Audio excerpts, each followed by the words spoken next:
Hello friends, എല്ലാവർക്കും ടെക്കൽ മലയാളത്തിലേക്ക് ഒരിക്കൽ കൂടി സ്വാഗതം. ഇതൊരു PUBG ബേസ്ഡ് ആയിട്ടുള്ളൊരു വീഡിയോ ആണ്. ഇന്നത്തെ വീഡിയോയിലൂടെ PUBG കളിക്കുന്ന സുഹൃത്തുക്കൾക്ക് വളരെ ഉപകാരപ്രദമാകുന്ന ഒരു ട്രിക്കാണ് ഞാൻ പറഞ്ഞു തരാനായിട്ട് പോകുന്നത്. നമുക്കെല്ലാവർക്കും അറിയാം, നമുക്ക് PUBG കളിക്കാനായിട്ട് ട്രിഗേഴ്സ് യൂസ് ചെയ്യാനായിട്ട് സാധിക്കുന്നതാണ്. ഈ ട്രിഗേഴ്സ് നമുക്ക് ആമസോണിൽ നിന്നോ അല്ലെങ്കിൽ ഫ്ലിപ്കാർട്ടിൽ നിന്നൊക്കെ നമുക്ക് പർച്ചേസ് ചെയ്യാനായിട്ട് സാധിക്കുന്നതാണ്. ഈ ഒരു ട്രിഗേഴ്സ് നമ്മുടെ ഫോണിൽ ഘടിപ്പിച്ച് കഴിഞ്ഞാൽ നമുക്ക് വളരെ ഈസി ആയിട്ട് നല്ല പ്രോ ലെവലിൽ നമുക്ക് ഗെയിം കളിക്കാനായിട്ട് സാധിക്കുന്നതാണ്. PUBG മാത്രമല്ല, നമുക്ക് ഒരുപാട് ഗെയിംസ് ട്രിഗേഴ്സ് ഉപയോഗിച്ചുകൊണ്ട് കളിക്കാനായിട്ട് സാധിക്കുന്നതാണ്. ട്രിഗേഴ്സ് പർച്ചേസ് ചെയ്യണമെന്നുണ്ടെങ്കിൽ നമുക്ക് പൈസ ചിലവാക്കേണ്ട ആവശ്യമുണ്ട്. പക്ഷേ നമ്മുടെ ഫോണിലെ volume up and down key ഉപയോഗിച്ചുകൊണ്ട് നമുക്ക് ട്രിഗേഴ്സ് ഉപയോഗിച്ച് നമ്മുടെ ഫോണിൽ PUBG കളിക്കുന്ന അതേ ഫീലിൽ നമുക്ക് നമ്മുടെ വോളിയം കീ ഉപയോഗിച്ചുകൊണ്ട് കളിക്കാനായിട്ട് സാധിക്കുന്നതാണ്.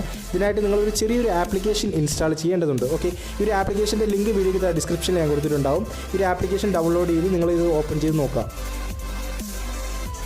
ആപ്ലിക്കേഷൻ ഡൗൺലോഡ് ചെയ്തതിന് ശേഷം ഇവിടെ അലോ എന്ന് പറയുന്ന ഒരു ഓപ്ഷൻ ക്ലിക്ക് ചെയ്യാം. ഇത് അലോ ചെയ്തതിന് ശേഷം നിങ്ങൾക്ക് ഇവിടെ ഗെയിം പാഡ് ഫോർ PUBG എന്ന് പറയുന്നൊരു ഓപ്ഷൻ കാണാൻ സാധിക്കും. അതൊന്ന് ഓണാക്കി വയ്ക്കുക. ഓണാക്കിയതിന് ശേഷം ഓക്കെ കൊടുക്കാം. ഓക്കെ കൊടുത്തതിന് ശേഷം നിങ്ങൾക്ക് ഇവിടെ ബാക്കിലോട്ട് വരാം. അലോ കൊടുക്കാം. അലോ കൊടുത്തതിന് ശേഷം ഇവിടെ allow display over other apps എന്ന് പറയുന്ന ഒരു ഓപ്ഷൻ കാണാൻ സാധിക്കും. അത് എനേബിൾ ചെയ്യാം. അതിനുശേഷം നിങ്ങൾക്ക് ഇങ്ങനെ ഒരു ഇൻ്റർഫേസ് വരുന്നതായിരിക്കും. ഇവിടെ നിങ്ങൾ നെക്സ്റ്റ് അടിച്ച് കൊടുക്കുക. നെക്സ്റ്റ് അടിക്കാം. ഫിനിഷ് കൊടുക്കാം. ഓക്കെ, നിങ്ങൾക്ക് ഇങ്ങനെ ഒരു ഇൻ്റർഫേസ് കാണാനായിട്ട് സാധിക്കും. ഇവിടെ volume up, volume down, remove എന്ന് പറയുന്ന ഒരു ഓപ്ഷൻ കാണാൻ സാധിക്കും. ഇവിടെ വോളിയം അപ്പ് ക്ലിക്ക് ചെയ്യുമ്പോൾ നിങ്ങൾക്ക് ഇവിടെ പ്ലസ് ഐക്കൺ കാണാനായിട്ട് സാധിക്കും. ഇതിൻ്റെ കപ്പാസിറ്റി കൂട്ടാനും കുറയ്ക്കാനും സാധിക്കുന്നതാണ്. അതുപോലെ തന്നെ നിങ്ങൾക്ക് ഇതിൻ്റെ വോളിയം ബട്ടൻ്റെ സൈസൊക്കെ അഡ്ജസ്റ്റ് ചെയ്യാനായിട്ട് സാധിക്കുന്നതാണ്. അതിനുശേഷം നമുക്ക് വോളിയം ഡൗൺ കൊടുക്കാം. അപ്പോൾ ഒരു നെഗറ്റീവ് ബട്ടൺ വരുന്നതായിരിക്കും. അതിൻ്റെയും ഇതുപോലെ തന്നെ നമുക്ക് കപ്പാസിറ്റി അഡ്ജസ്റ്റ് ചെയ്യാനായിട്ട് സാധിക്കുന്നതാണ്. അതുപോലെ തന്നെ ഇതിൻ്റെ സൈസും കാര്യങ്ങളൊക്കെ നമുക്ക് അഡ്ജസ്റ്റ് ചെയ്യാനായിട്ട് സാധിക്കുന്നതാണ്. ഈ രണ്ട് കീ ഉപയോഗിച്ചുകൊണ്ട് നമുക്ക് വളരെ ഈസി ആയിട്ട് നമ്മുടെ PUBG കളിക്കാനായിട്ട് സാധിക്കുന്നതാണ്. നമുക്കിത് റിമൂവ് ചെയ്യാനും സാധിക്കുന്നതാണ്. ഓക്കെ, നമുക്കിത് എങ്ങനെയാണ് PUBGയിൽ നമുക്ക് ആഡ് ചെയ്യുന്നതെന്നുള്ളത് നോക്കാം. നമ്മൾ ബാക്ക് അടിക്കുമ്പോൾ നമ്മുടെ സ്ക്രീനിൽ ഈ ഒരു പ്ലസ് ആൻഡ് മൈനസ് ഐക്കൺ വരുന്നതായിരിക്കും. നമുക്കതിനുശേഷം നമുക്ക് PUBG ഓപ്പൺ ചെയ്യാം. ഓക്കെ,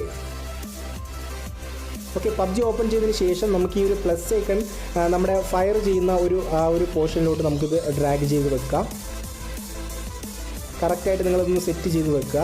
അതിനുശേഷം നമുക്ക് ഈ ഒരു മൈനസ് ഐക്കൺ നമുക്ക് ഈ ഒരു സ്കോപ്പ് ഉള്ള ഒരു ഏരിയയിൽ നമുക്ക് വയ്ക്കാം. നമ്മൾ സ്കോപ്പ് സെലക്ട് ചെയ്യുന്ന ഒരു ഏരിയയിലാണ് ഞാനൊരു മൈനസ് ഐക്കൺ വെച്ചിരിക്കുന്നത്.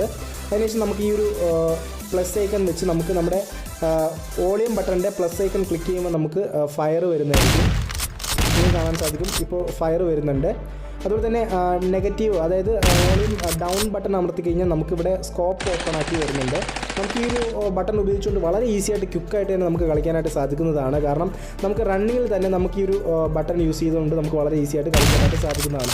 ഇതൊരു മെത്തേഡാണ് ഈ ട്രിഗേഴ്സിലൊക്കെ ഉള്ളത്. നമുക്ക് ഈ ഒരു ഫോണിൽ സെറ്റ് ചെയ്തിട്ട് ട്രിഗേഴ്സ് നമ്മുടെ ഈ ഫോണിൽ സെറ്റ് ചെയ്ത് കഴിഞ്ഞാൽ നമുക്ക് ഇതുപോലെ തന്നെ നമുക്ക് ഒരു ബട്ടൺ ഉണ്ടാവും. ആ ഒരു ബട്ടൺ ക്ലിക്ക് ചെയ്ത് കഴിഞ്ഞാൽ നമുക്ക് കളിക്കാനായിട്ട് സാധിക്കുന്നതാണ്. പക്ഷേ നമുക്ക് ട്രിഗറിൻ്റെ ഒരു ആവശ്യമില്ല. ഈ ഒരു ആപ്ലിക്കേഷൻ നിങ്ങൾ ഇൻസ്റ്റാൾ ചെയ്താൽ മതിയാവും. അപ്പോൾ എല്ലാവർക്കും ഈ വീഡിയോ ഇഷ്ടമായി ഞാൻ വിശ്വസിക്കുന്നു. വീഡിയോ ഇഷ്ടമായെങ്കിൽ നിങ്ങളുടെ സുഹൃത്തിലേക്കൊന്ന് ഈ വീഡിയോ ഷെയർ ചെയ്യുക. അതുപോലെ തന്നെ വീഡിയോ ഇഷ്ടമായ വീഡിയോക്ക് ഒരു ലൈക്ക് ചെയ്യുക. അടുത്തൊരു നല്ലൊരു വീഡിയോ കാണുന്നവരിക്കും ഗുഡ് ബൈ.